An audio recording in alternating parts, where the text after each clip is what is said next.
Okay, so let's talk about prototypes today, right? We are in the next step. Yesterday we discussed about sketching a storyboard, okay, for having an idea of how the user flow will develop from the goal to the satisfaction of that goal. The next step is to create something which is more suitable for understanding how the interaction happens. So first, with a storyboard, we set a context. People do this kind of operations, and the devices are involved in those specific sub-steps, in those scenes, in those contexts. Next step would be, let's start really thinking about the interface. So we need to be more specific and to focus on the device and on the kind of interface the device is providing. Maybe it's a tangible device, maybe it's a screen, maybe it's a mobile, it's a physical device somewhere. Let's focus on that. We want to have feedback about how users could react to a given interface, to a given presentation. How would they understand what's on the screen, what's on the device, what's the purpose of each button, of each lever, of each light, before building the system itself. So prototyping is a way of representing partially the response of a system under design in a concrete way, not just telling you about my application is nice, but showing it to you. So it's a game where we put some concrete technology and some fantasy, some interpretation on the part of the user. When we put them together, the user can actually evaluate a system that is not existing yet, really. Of course, the prototype may have different purposes. We are focusing on prototypes for interaction, for evaluating interaction. It could also be prototypes for evaluating, the size, the shape of the device. Imagine when you are planning a new form factor for a new smartphone. Okay, we make them bigger, or we make them smaller, or make them longer. So before having the device actually running, we need to understand how people would be able to use it, to fit in the pockets and into the bags and so on. So there's a lot of prototyping also, like for example, in design part of industrial design part of the objects. We will focus, of course, on the interaction part of the device. And prototypes actually are one of the most powerful tools that we have for design exploration. So remember, all this chapter is enabling design exploration. Try different ideas and have a tool for throwing away bad ones and letting the good ones emerge. And actually, users playing with a prototype, even if it's a bare bones, very stupid prototype, they can have a feeling of using the real system, even if it's not real. Okay, prototype is a very large word, a very wide concept, and different types of actual artifacts can be used. So on one end, we have the storyboards that we already discussed yesterday. They are not really prototype because you don't see the device, you don't see the interface, but you see how it's being used. So it's something that you start seeing. On the other end, we have the final product, so ready to ship for the users. In between, we have different levels of realism. As we go farther with the project, we need our prototype to be more and more realistic, not just because we can, but because we need to have information about more detailed issues in the interface. So first of all, maybe we want to focus on the big content of the screen, the main content, and then later on we need to focus well, where is this drop-down menu easy to use, for example. So we need to more detail in order to have more detailed responses. So we go from paper to digital, basically. In every step, we'll be closer and closer to the final product. At the given point, our prototype will start reacting, start doing something, so that will be interactive. It will just act in a fake way, probably, in a similar way as the final product. So So for these different levels of realism, that of course will happen in different times, they are used for different purposes, for understanding different information, for responding to different questions. Storyboards are about the tasks. What are the tasks that the users will be able to do?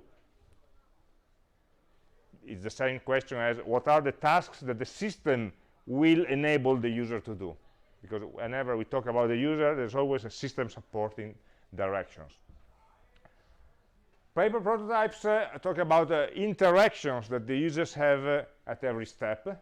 When we move to digital, we actually have a screen on which the application is shown, so actually the visual design, layout, colors, fonts, shapes, sizes, and so on, come into play in a strong way. And when they start being interactive, you can also start reasoning about the real usability. So speed, error rate, look and feel, and so on.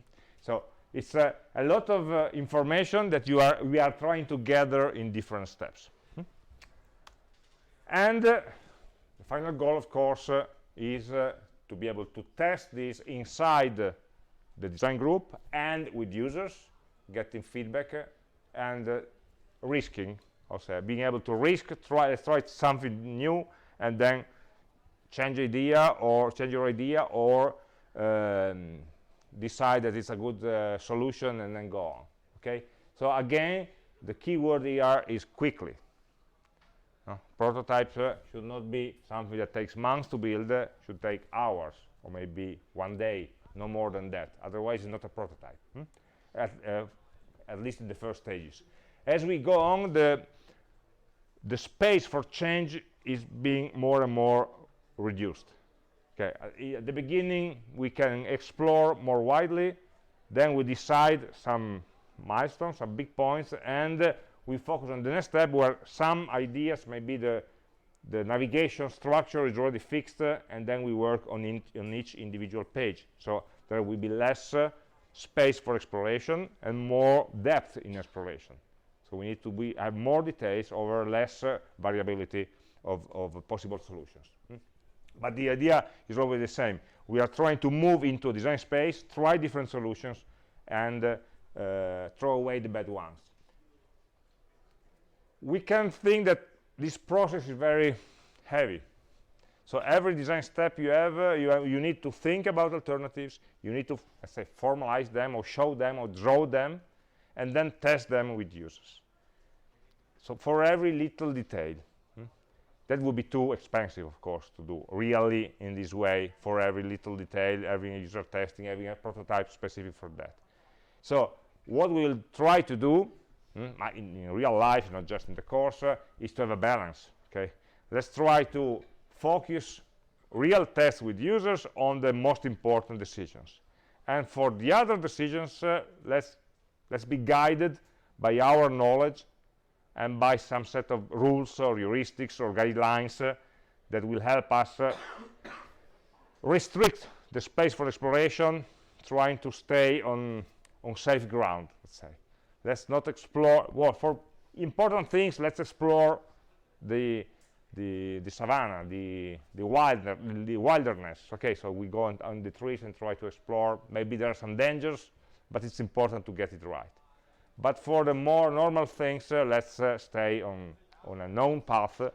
Let's copy what's already known. Let's do that according to the standard, to the guidelines, and so on. So we can avoid testing with users or creating prototypes for every possible detail when that part of design is already a known problem. It's already been studied, so we know which is the solution. So that's why we need to have both techniques. After this prototyping, we need to know how to do user testing, but also how to do our evaluations without users. Okay, prototypes are, we'll try to see some types of prototypes. So all of these list of items falls into the category of prototypes. And there are many types of prototyping tasks. according to the design stage, according to the type of application, according to the question I want to answer. It's always like that. I have a choice to make. I have 3 ideas, I need to select the best one. So according to what are these ideas, how detailed, how wide, we need to define how to best test, what kind of prototype is the best solution for answering that particular question. Okay, so always we are trying to do this in the scientific way. First ask the question, then develop the tool, then gather the response. And prototypes are these tools, and there are many types of prototype because they change on this kind of attributes. So let's have maybe a quick look at each of them.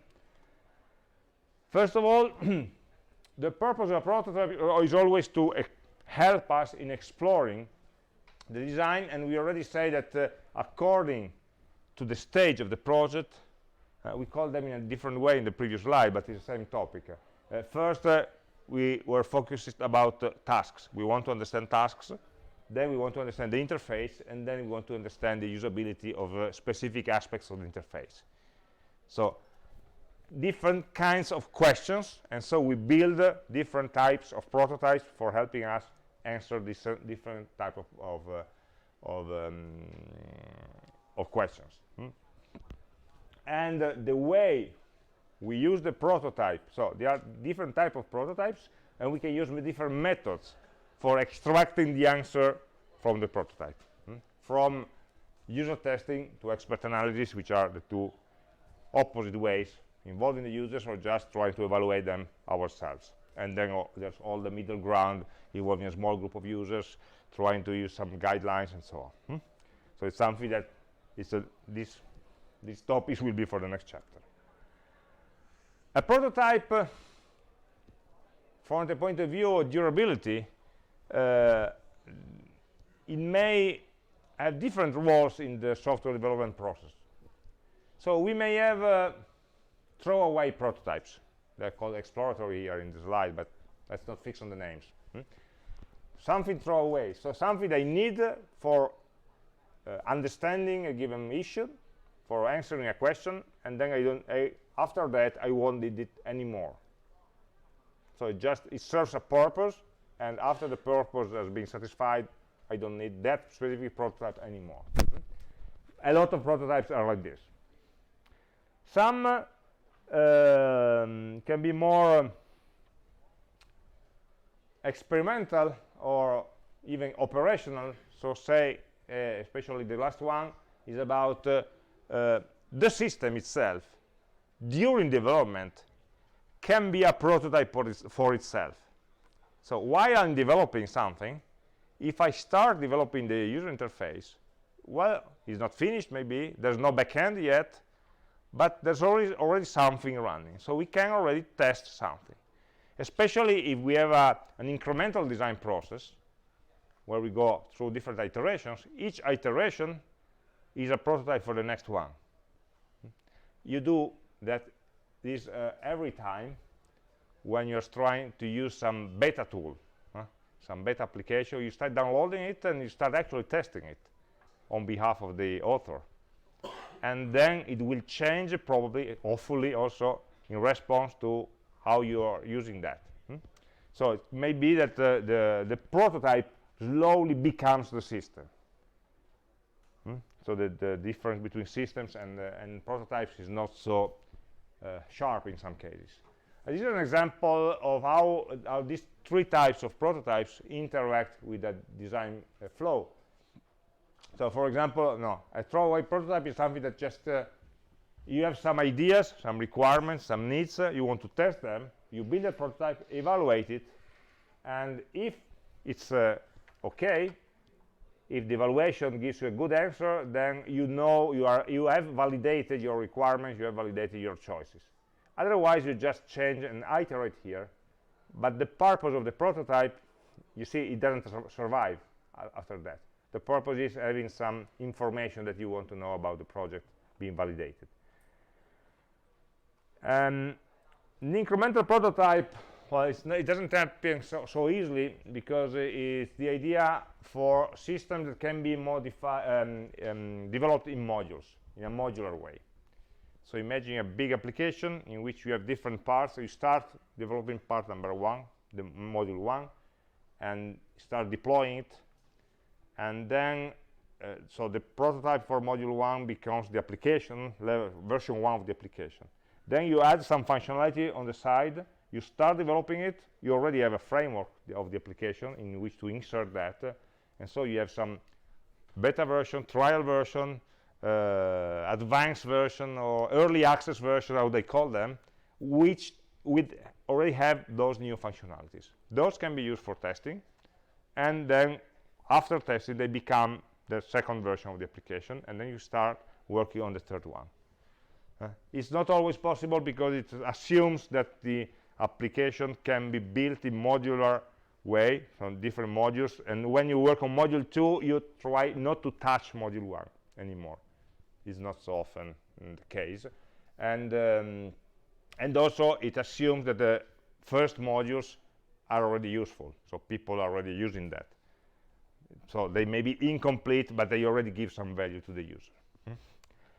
There's a lot of techniques like that. And the other way is not evolving by modules, but evolving by functionalities. So we start with all the possible area of the system with limited basic functionalities, and then we add functionality as we go. And at every stage, the new release is first testing how the new functionalities are integrated, and then they will be validated. And the evolution of the prototype and the evolution of the system go hand in hand. Just one of them is ahead of a couple of months, probably. But this for, let's say, more mature systems that need to evolve by maintaining the usability testing. In the first stages, probably we cannot be so structured when we do the first version of the system. A prototype doesn't need to cover all the system or every functionality of the system. No? As we said, it only needs to be as precise or as specific as the question we are trying to answer. And so we may have global prototypes where we try to model the whole system, or local prototypes where only a given part of the system is visible. All the rest is very much approximated or even absent from the prototype. So it depends on the question you need to ask, and also both in local or global prototypes, so whether we are trying to cover all the system functionality or just a small system subset, you may have a horizontal approach or a vertical approach. And a horizontal approach in which is one in which you try to model at the same level of details all the functionality that are comprised in the prototype. So it may be global, so all of them actually, or just local. But in that local part, you try to model everything at the same level. So the user, in a way, can explore the breadth of the choices of the navigation of the application functionalities. In the other case, you can develop some vertical prototypes, in which maybe only one function will be explored. I don't know, let's think about email application. Maybe we want only to explore the message list, browsing through the messages, searching and reading them. It's only one little part of the application. Maybe we want to drill down on that. And composing is another feature. Or, yes, the message composition, or searching, or the address book are important features, but maybe we don't expand them a lot. So it's our choice, in a way, how to go. And probably the most important distinction between the different types of prototypes is the fidelity. So how the prototype looks really like the final system. It's so similar that you could trick the users into believing that this is the real system, or it's really far from the real system in a way that the users are really, well, you are trying to communicate that this is really not a system. So it's you know, all the what we discussed yesterday with handwritten and drawn storyboards are tricks for telling the users this is just an idea, it's not already a system, so feel free to explore it. And also, of course, when you go to higher fidelity, we are closer to the end of time, so at the end of the time of release.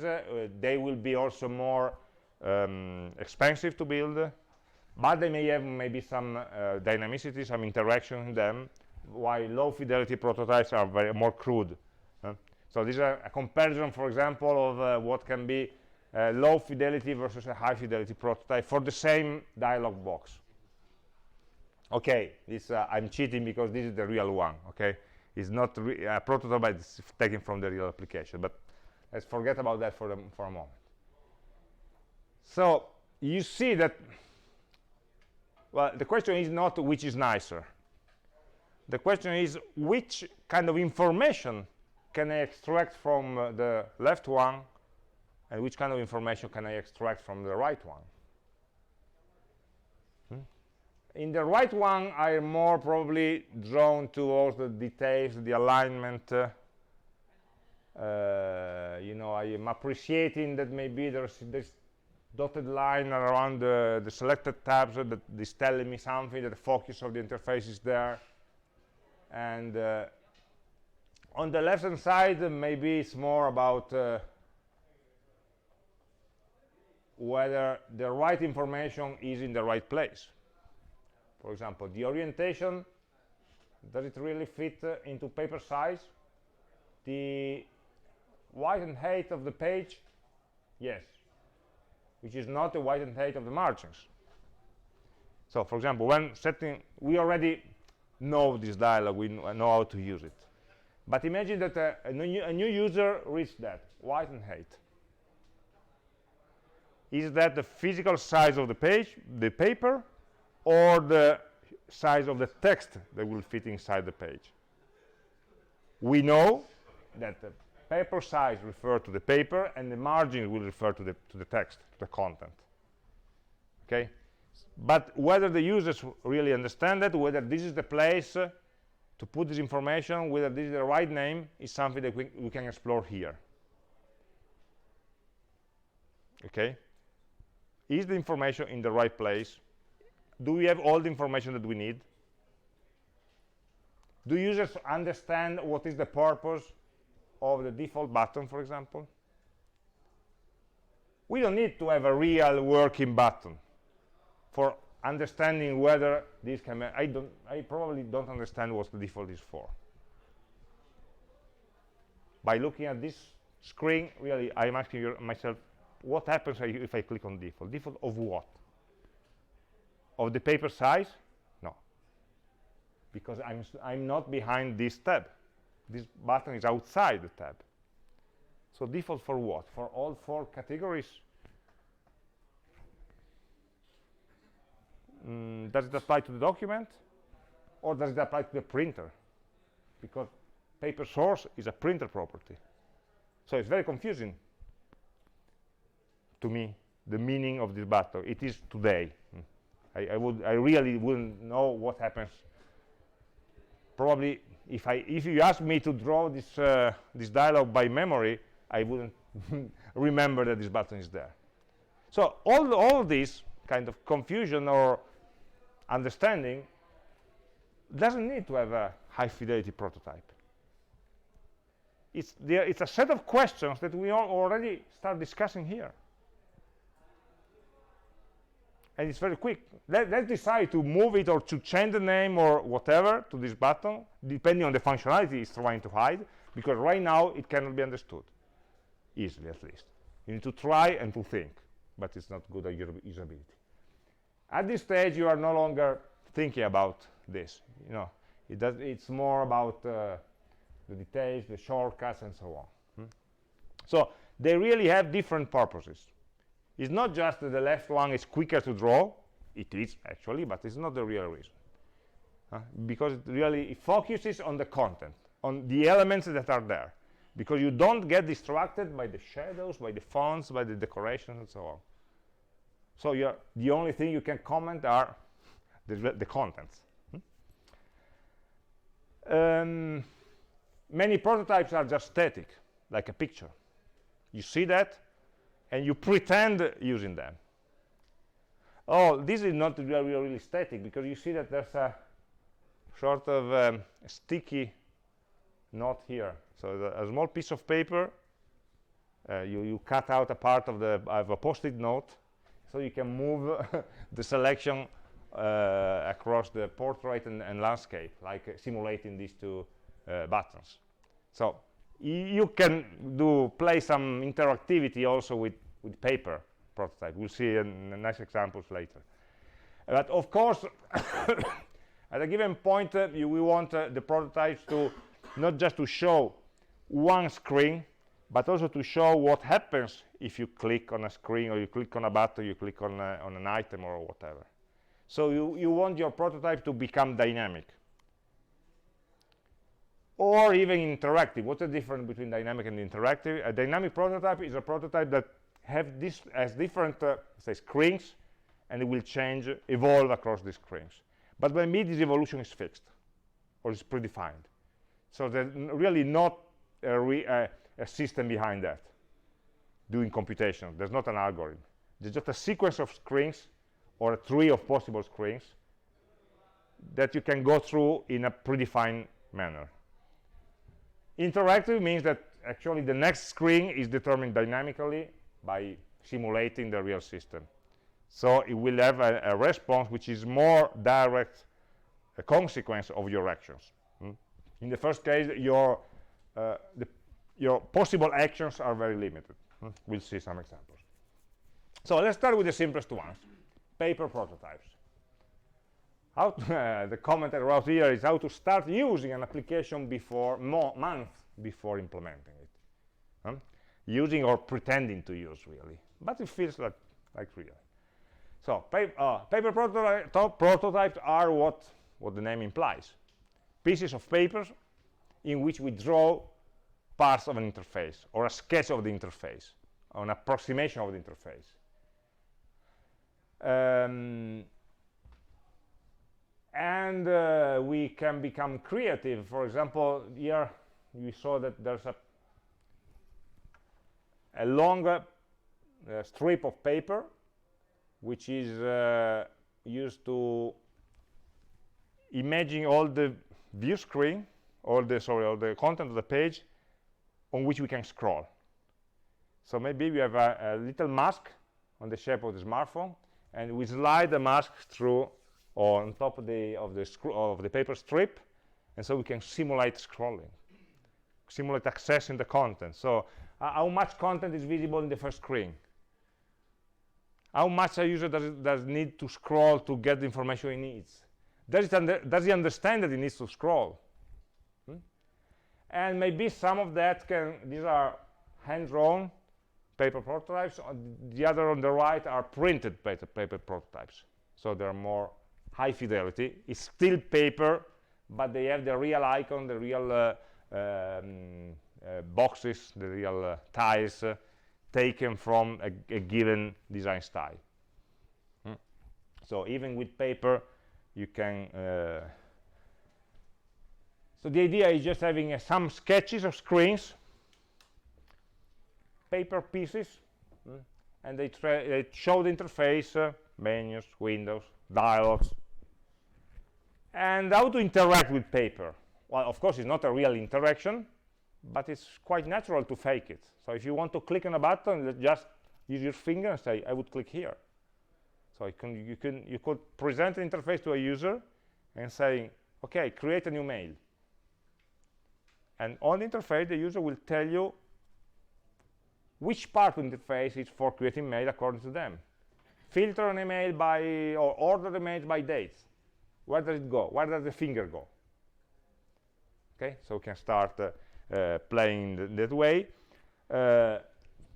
Typing something, you can have a pen and just fill in some paper prototype. Maybe make some photocopies so that different users can fill in the content. And so you can understand maybe whether the size is enough, or whether they understand what they need to write in each field, if the labeling of the fields is clear enough. And usually, of course, you have the user, and the user is trying to use the paper sheet as it were the real application, and so it needs some help. So when the user writes something, or when the user clicks on a button, you need to change the sheet of paper. And you need an operator that simulates the computer in a way, okay? But it's not, it may seem awkward at the beginning, strange, okay, be having a person change a piece of paper, but after you're in the mindset of faking the usage of an application, you don't see the operator anymore. You are focused on the screen. And so the person will simulate the action of the system, as we said, with a very, very low cost. So you can prepare all of this in a couple of hours and then do the testing very easily. And if you need to change something, it's very easy to change. You already have paper, you can delete something. You have the eraser, you can delete, you can rewrite, you can change something. Even the user could change something, highlight the information he wants. So as I look at field, paper is of course a low fidelity. But as far as the behavior of the person, you're really going very deep, because you're trying to understand how people think when they see your interface, when they try to use the controls you provide in your interface, and you can really follow them in their progress and understand what are the blocking points, when the people start stopping and say, okay, I don't know where to go. Or try to optimize also the usage of space, which are the most important information. What can I leave out? Usually design is a game of subtraction, trying to remove something if it's not useful in this context.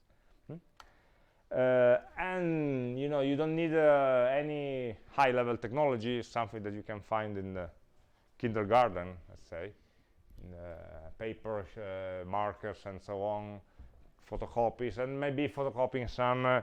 Sorry, I was here. No, I don't have. So I was thinking of a picture that I really didn't put in the slides. You may have already. You can find them online. Some pages that contains all the user interface elements. So pages with all the buttons, with all the radio buttons, with all the drop-down menus, for Apple phone, for Android, for Windows, and so on. So you have all the kind of elements that you can cut and paste and photocopy to save time in drawing, if you want. But maybe it's not needed, but maybe already a sketch would be useful. Or you can print out a screenshot. Maybe you already have the frame of the browser, and just draw in the blank page. So some parts that are maybe already decided, already fixed, maybe already imposed by the operating system, can be high fidelity. And then the part that you're trying to explore are low fidelity, are just handwritten. So of course the first advantage is speed. Sketching is really faster than programming something. And it's the only way, it's the only type of prototype that you really can modify during the test, on the fly, with the user. Well, what would you like? What do you think if we move this in another place? So we try to just do the modification in real time. It's the only type of prototype where really you can play with the user in that way. And if you are throwing everything away, that you will, because you will have a lot of paper there, it's not a big loss. So you will be open to trying other possibilities without any problem. We don't waste time yet on the details. Okay, so we are now thinking about the main elements of the interface and the main understanding. And also the users will be prevented from making comments on the details, on the font, on the color, on the shadow, because there are no such things in the prototype. So they will be forced, if they want to make some comments, it will be on functionality. And the good part here is that you don't need to be a programmer for this task. So It's not a problem. It's not an issue in this course, of course, but in general, when you're talking about a design team of different people, also other kind of let's say backgrounds can be useful for this stage, for preparing and for testing that. So here I have some more examples. Here some screen hypothesis with the frame. The frame is useful because it makes it look more real. And you can switch the screen, but having the rectangular black border already puts you in the mind frame of this is a tablet. You already know what a tablet is. And the same information in this piece of paper is lost. It's the same information here and there. But here we have a frame, so you are starting to apply everything you know about tablets. In this case, it could be on a web page, it could be on bio, you don't know, you don't have that kind of context. So it will be more difficult for you to apply your background information. So it's an easy way of selling the idea. Here you have some stencils. So something that will help you to draw some details of the interface if you want them. And this person has already pre-printed some possible backgrounds. So this is a sort of a mixture between a storyboard and a paper prototype, because it's a paper prototype that will show the different steps of the interface. Then whether you show all of them at the same time to the user or just one at a time, one after the other, depends on what kind of conversation you want to have with your user. This is an example of swiping. So for simulating swiping, first we talked about vertical scrolling, but you can also do horizontal swiping. A lot of applications right now use horizontal swiping, which is fine because it packs a lot of functionality into a small space, but it's not really discoverable. So you never know when you can swipe, and you never know in advance what will happen when you swipe right or left, because every application has different conventions. There are no established conventions for swiping. So swiping to the left, does it mean delete, or does it mean reply? Depends. And okay. And you will maybe live with something like that. So if you have a big application with a longer user flow, you may have a lot of this to prepare. And of course you will, imagine the operator, you will swap them in the face of the user, and to prepare. Maybe some of them can also be reused. Not all of them at the beginning. Maybe this is a collection of different prototypes that were used for testing different parts of the application. So there may be many vertical prototypes for different tasks. You can imagine drawing all of this may take 20 minutes, not much more. Implementing an application, or a very crude application, for implementing all of this will take 3 days, even if you're fast. So this is an example that I liked about an application for email handling, and you see how creative these people got.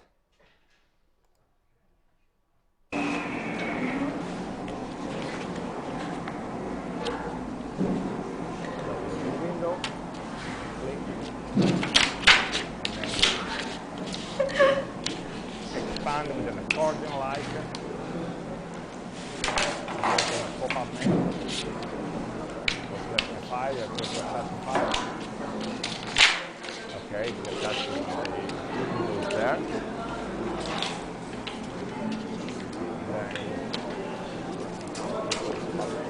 Go collect.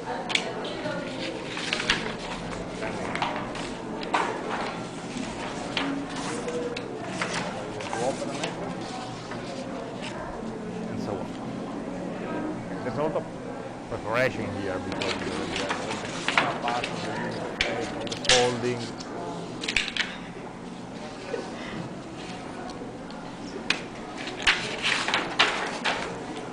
In most of the cases you don't need something so sophisticated, but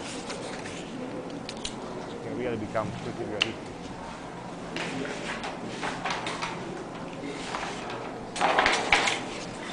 you see the two people.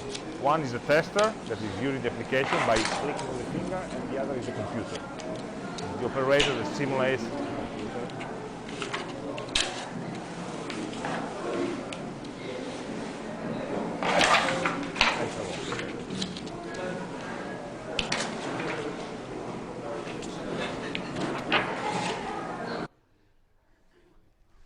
So you have not just one screen and not just one storyboard. In that way, like in the video, we have already a lot of open possibilities. So whether the user first selects the attachment, or first try to write the content, or first, well, the operator is ready to adapt the prototype to their choice. So it's a very open flow.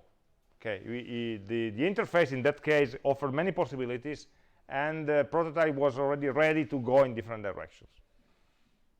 So in a sense, it's what we call a horizontal prototype, where all the functionalities are ready, can be tested, and it's open for exploration. Something like this is more vertical, because you have a set of screens that you already designed to be in a given sequence, and the user cannot do much more than to move to the next screen. Okay, maybe you don't show all of them at the beginning, you only show the phone, but you know that the only possibility for the user is to click here and to go here, because you didn't prepare any other path to follow. So you're more testing a given path that you had in mind, rather than seeing what the user can explore, or or in which sequence or in which order the user is trying to explore your system or use your functionalities. So it needs less preparation, is more focused on a vertical task rather than on a horizontal set of possibilities. So this is the same here. This is a horizontal wipe, and this is a smartwatch. Again, with different screens that can scroll on the smartwatch. So dynamicity can be done also with papers. So you need at least a design team that will include a computer and a facilitator, so ideally you should have 3 people around the user. One that plays the computer. It should only play the computer, not to confuse the user. That person will become invisible to the user. It will not think about that person. Then there's a facilitator who conducts the experiment. So a person that tells the user, okay, let's try to open a new mail. Let's try to, or what would you like to do at this point? Or what does the button mean to you, or whatever. So something that will prompt the user to do some actions, to listens to the responses of the users. Twice, one good way is to ask the user to think aloud. So don't just click, but also tell me what you are thinking while you're clicking. Okay, I select this because I think it does this.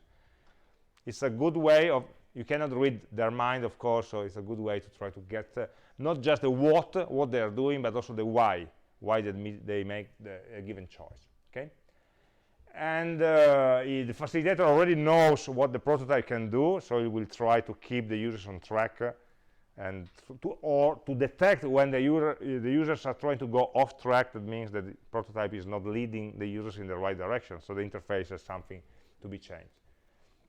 And usually the facilitator is very focused on what the user is doing, on driving the user through the experiment. So every observation that the user does, every mistake that the user does, every stop or pause or question that the user has is important. And this should be noted. Usually if you have a third person, the third person would just observe and take note of all of this.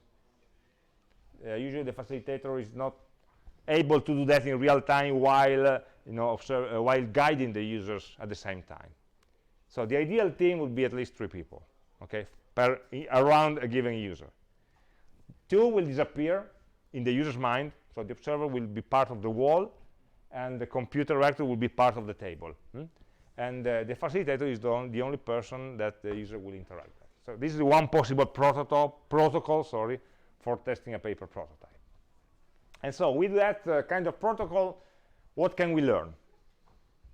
What are the kind of questions we may ask to a paper prototype? Understanding. Do users understand the purpose, the meaning of every interface element? Which is probably one of the biggest questions. You know, the evaluation golf in normal model. I put something on the screen to expose part of the system model. Do the users get them as part of their mental model, or are there issues in that? Does the system has all the functionality that the users expect to have? So if the user is searching for a function, or for a button, or for something that isn't there, well, there's some functionality that you didn't include, but the user expects to be there. So you have these two levels. The functionality is not there, but the user expects it, so you are breaking their habits, so it's not good. Or the functionality is there, but is not in the location, or doesn't have the name, or is not cannot be invoked in the way or in the place where the users expect it. So the second one, of course, is easier, because you just need to move the activation point, because the functionality is already there, but it's not in the right place, because the users don't find them. Navigation. If you have more than one screen, do the users know or feel at home in navigating through the different screen, or do they get lost? When you go to the next screen, will the user recognize the next screen as actually where they wanted to go, or they want to go back because, no, this is not what I wanted, or this is not what I expected after clicking on this link or after selecting this button?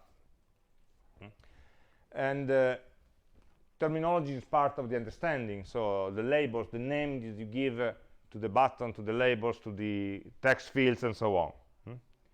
And what kind of controls, widgets you put on screen, are they enough, are they good, and so on. So these are all the kind of information. Actually, we are validating the structure and the content of our interface. Not yet the layout, not yet the color, not yet the font, not yet the spacing, and so on. They will be for later. Efficiency, response time cannot be measured, because we have all these awkward change the paper modality, so you cannot actually measure the speed of the user or the response time of the user. One strange detail is that, some observation is that in paper, small details or small changes are noticed easier, they stand up more than in final prototypes. Because when you have a rich user interface with a lot of details, if you change something, maybe it gets lost. In paper, you have really the bare essential, the bare minimum, so if you change something, it will stand up. Okay. If you have two different screens, two screens that are very similar, but with some difference on paper, that is more prominent than on a high fidelity prototype. And of course, we have the big advantage of exploration. So the users can comment more. They're not afraid. It's more clear that they are testing the interface. You are asking them to test the interface. You are not testing them. Because there's also this psychological issue. When you ask a user, try to use this application, the first instinct is, am I being tested? Are you testing whether I'm good enough to use this application? And no matter how much you explain them that you're really testing the user interface, they will always tell you, I made a mistake. I don't understand. You see, the blame is always on them, because they've grown like that. On a paper prototype, there's no such thing. It's clear that you're not testing them, because it's just something that you just sketched and help me making it better. Okay, this is for paper. You need time, you need a person, you need a team to do this kind of exploitation of this prototype. You build a prototype, you examine it, you throw it away because you don't like it, you try to improve it internally with heuristics, with expert guideline, and then you test it with users. But in some cases, okay, testing with users is demanding, it's expensive. how about being able to show the users what testing a paper prototype would look like without actually inviting them in? So maybe something lighter, but maybe distributed to a larger number of persons. So it's a mixture. You can create a video which combines the paper prototypes with the storyboards. Let's tell a story. So like with storyboards, start with a goal, develop the task, and end with the satisfaction. But instead of drawing sketches, we use the paper prototype for showing the user really using the prototype. Really, no, not really, but really in the fake world of prototypes. So it's something that combines paper prototyping and storyboarding with easy or very simple, basic video editing or video creation. These are a couple of examples that is selected. So this person is trying to show, he created a video, so he created some paper prototypes, and he's showing a video of a scenario in which these prototypes are being used. So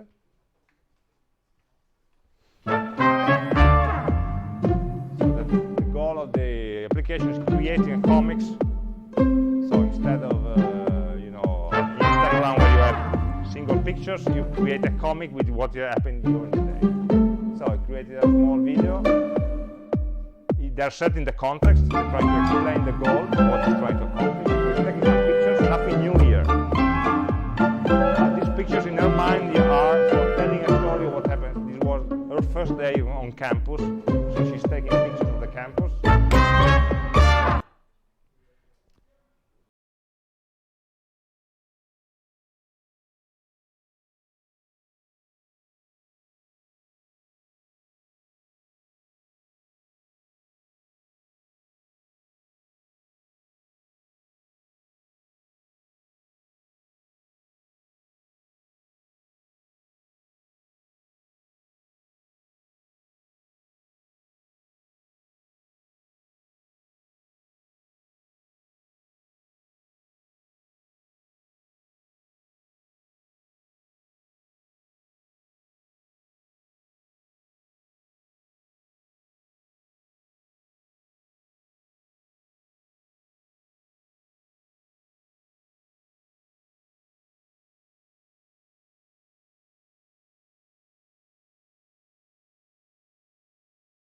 Okay,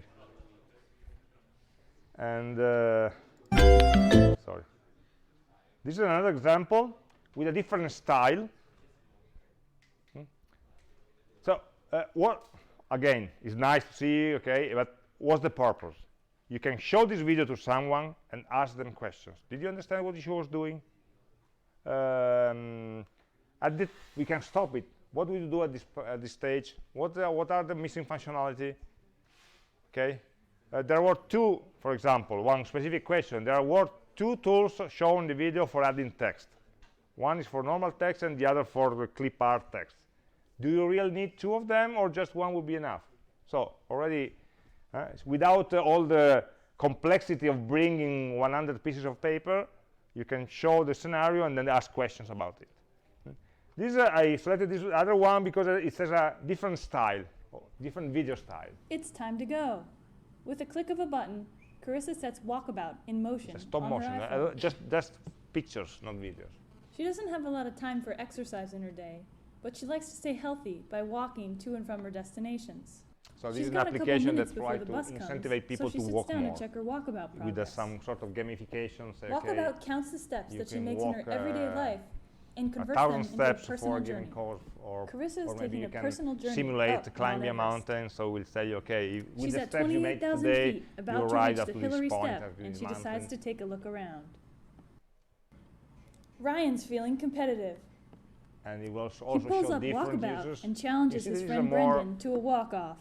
It's always a prototype, Whoever it's not a gets real the most application, steps it's just by a the end of the screenshot day that made. wins. It's more Brendan fidelity in the decides screen he's ready to accept and the less challenge. fidelity in the video, because just all still images. As he heads off to his sticking next together. class, A lot he of has to narration decide is whether or on the not voice, he's going to take the while in the elevator. other place there were no voice, there He were no checks his Walkabout subtitles. competition and sees that and Ryan music is in the and lead.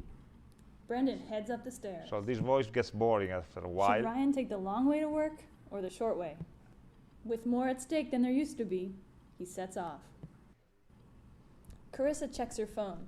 She's been invited to a step-off for Obama. She's happy to track her steps for a good cause.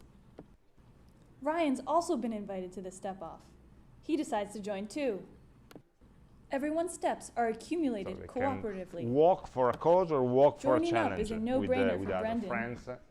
He decides to post the And, group at the walkabout end status of on his the day, Facebook page. Say, okay, you have contributed so many steps Walkabout. for this Small cause and steps so on. can lead to big change and big fun.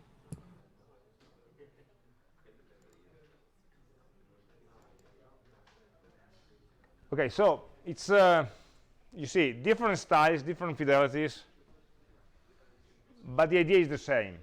Let's take something easy to create. Imagine a storyboard and animate that with a video. You don't need anything really fancy. You don't need a video team to come and shoot. You see that in the second case, they didn't even take a video, only pictures, and then they combine them together like a slideshow. So the idea is, maybe it's only very, very informal, just for ourselves. We can take a picture or a video and try to discuss it. So we can create maybe a storyboard with 4 or 5 pictures of a person, or one of us that's trying to do something, and we try to reason about the pictures on the screen, for example. So maybe not even animate them, or seeing them just in a slideshow program. Or maybe having the paper prototypes and spending some couple of hours maybe to create a video. Of course, you cannot spend 2 days to create a video for that, okay? Because maybe then it will become more difficult to change, or to change your mind. But you see that the kind of video that we're seeing, most of the preparation was, in the first video, was on the paper prototype, not on the video shooting itself. And of course, if they can move, they can transform into something with more high fidelity, especially if you are trying to show the concept of your application to a possible client, customer, manager, to explain what the user will do. So in that case, you can reach them without many involvement on their part. They don't need to simulate being a user or using a paper prototype. They wouldn't do that. And so it's easy to put together the kind of information that you already have or that you already extracted during your prototyping into a video that can be, and of course, if you need to use it for getting support or getting money, also the video production will be more expensive, because you will need something more polished, more nice, with a nice audio and so on. The idea is always to show the whole task, so not a detail, not a wide exploration of your application. Not okay. We don't want to see a video in which somebody is presenting in alphabetical order all the possible features of a system. It doesn't give you anything. You always start with the task. These videos are not so convincing because they are trying to show 2 different tasks. So in the first case, it was using a predefined layout, and the second case was modifying the layout yourself. I would have made probably 2 different videos for that. And the second case even more, because you have working for a cause and working for a challenge. They try to mix them together in the same video. And so if you are asking comments, also it's good for having an idea of the functionality, but it's not so good for going into deeper questions about each of either 2 functionality. So always tell a story, start at the beginning, and at the end they reach the cause, or they share the photos, and so on. Okay, so that users can comment on how the person was able to reach the goal, and not how the screen was designed, because it's not a question for the user. Okay, so you must choose in this case the most important tasks that you want to show. You want to stress the real selling point of your application in some way. By the way, when you are deciding, okay, since a paper prototype is very cheap, making a video requires some more time to invest. So you will be choosing which part of the system merit or require making a video prototype.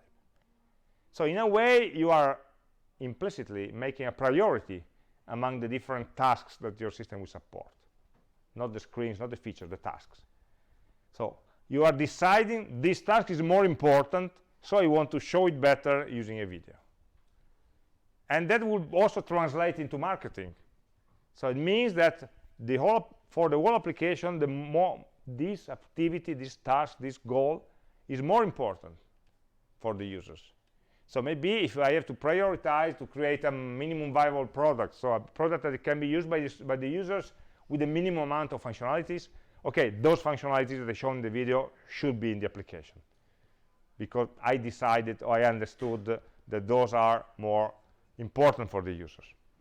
So it's also helping you to prioritize the development tasks. And of course, if these are the most important, there are a lot of discussions. I hope you won't argue being in the group, but we should discuss what is more important, how, and what is the best way to show it, what is the simplest way in which you can show. Do you want to show all the possible details or just the main functionality? So also in the comic composition, they only shown a couple of functionalities. So the cartoonize and adding text and adding pictures. Maybe the application has 7 different more ways, so adding a clip art or combining or transitioning or whatever. They didn't show them. They chose not to show them. So you need to, of course, you're not making a 2 hours movie, you're making a 2 minutes video, so you need to prioritize. Maybe you can start from the storyboards. There's something that 3 weeks ago you already drawn in a storyboard, then you design the interface, you made the prototype, and say, okay, let's put everything together. I already have all the information, I just need to shoot it. Don't aim at high technology videos at this stage, and try to reduce, especially post-production. Editing, cutting, joining, transitioning, and so on are very, very expensive. So try as much as possible to go live. Of course, going live, make mistake, there are noises, there are pauses, that doesn't matter. Very important, as with storyboard, is the context. A representative user and a representative location. So in the first video, they chose a campus and the students going for the first day to the campus. In the first couple of seconds, you already understood that. So then you can bring in all the assumption about what is a campus, what is the first day on campus, and so on, and use that to interpret what happens next. So it's very important. If you're something about an office location, don't shoot it at home, and vice versa. Because it may see the same. To you, it may be the same, but to the users that see the video, it's important to have the right context. And audio is also a problem. Audio is worse than video, usually. Because there are always, microphones never work, and people are always too far. You cannot put microphones on them, usually. There are background noises, people shouting, a car passing by, and so on. So it depends on you. You see, in the first video, they cut the audio entirely. They put just a background music with some text. In the second case, also, there was no live audio. There was just this boring voice speaking in the background with some low volume music in the background. Okay. So it's taking audio from the live scene is difficult, and you need to filter it and you record or to dub it afterwards. And again, it's time that you don't want to afford that effort. So probably it's in a way, it's an animated storyboard. So storyboards also don't have audio. They have captions, probably. And then, of course, you can see, again, the kind of fidelity you want to show. Maybe you want to show the paper prototype, like in the first video, or maybe some screenshot, some fake screenshot, like in the second videos, that they were printed on a piece of paper, maybe with Photoshop or whatever, but they look more real. Or maybe you can also not show the interface at all. Like with storyboard, we saw that there were people interacting with the device. You see that they have the device in hand, but you don't see the screen. Depends on what kind of information you're trying to extend. More task-driven or more interface-driven. And it would be nice to show both success cases and failures. So what happens when the user is not able to save the file, what happens when the image is not found, and so on. It becomes complex because you don't want to explore all the possible failure cases, but maybe also consider whether it's more important one case or the other. Okay, well, I think that the advantages are we already discussed them. They're really great at communicating. So it was fun also looking at this and then thinking about this video. So they were highly communicating, so very easy for people to get them. You can share them more widely. Of course, it's more difficult to get information out of them. So you have to interview users after showing them the video. So, but it would be easier than or cheaper than doing the paper prototype testing, actually, really. But you get less information because they are commenting about somebody else is doing. So it's more probably for communication or for validation. And in a way, it's also good for developers. Okay. Imagine a case in which somebody is doing the design and somebody else is doing the development. A video like that is just in 2 minutes you get the gist. You get the overall picture. Or it's not a written specification according to the software engineering standards, but it's something that let the developer know what happens next and how the user are expected to use the application. So it gives a lot of information that helps not just the users have in mind or programming the mind of the user about what the application is about, but also for the developers. It's better to explain that in this way they will understand better what kind of application they need, who is the user, where it should be used. Okay, it should be used outdoors, so maybe I have a problem of the sun, so I should not rely too much on maybe little small changes in color or in shading, because in the sunlight it's very important to have a high contrast interface because it will be more readable, for example. And it's something that maybe you don't think of writing it because when you're doing the design you don't have yet the issue of the color of the interface, but the developer will have it.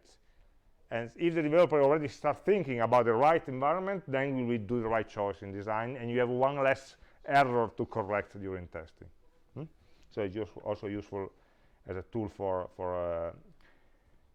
for explaining specifications in a way. Okay.